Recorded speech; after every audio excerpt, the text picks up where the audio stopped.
કેમ છો મોટા ભાઈ? હારું? કેમ છો? હારું. જય શ્રી કૃષ્ણ. જય શ્રી કૃષ્ણ. જય શ્રી કૃષ્ણ ભાઈ. જય શ્રી કૃષ્ણ. જય શ્રી કૃષ્ણ ભાભી. જય શ્રી કૃષ્ણ. આવો આવો આવો આવો. આવો. હવે મોટા ભાઈ આપણા છોકરાના લગ્ન છે. આપણા મોટા છોકરાના લગ્ન છે તો કંકોત્રી દેવા અમે આવ્યા છીએ. તો વેલાર આપણે તમે પધારી જઈજો.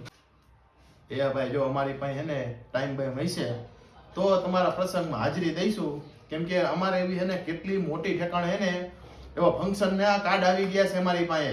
ઢગલો એક હે ને કાર્ડ એને આવી ગયા છે. એટલે જો એમાંથી કે ટાઈમ ભાઈ મળશે તો અમે હે ને તમારા પ્રસંગમાં હાજરી દઈશું. બાકી હે ને અમારી ગણતરી મહેરબાની કરીને અમારી આગળ પૈસાની આશા રાખતા નહીં. અમારા આગળ પૈસા નથી, અમે કઈ દેવાના નથી.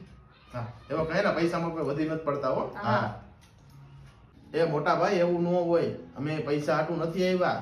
અમને ખબર છે કે તમારી પાસે ઢગલો પૈસા છે, પણ અમે તમારી પાસે એવી આશા નથી રાખતા કે તમે અમને 2-5 હજાર રૂપિયા આપો કે લાખ રૂપિયા આપો.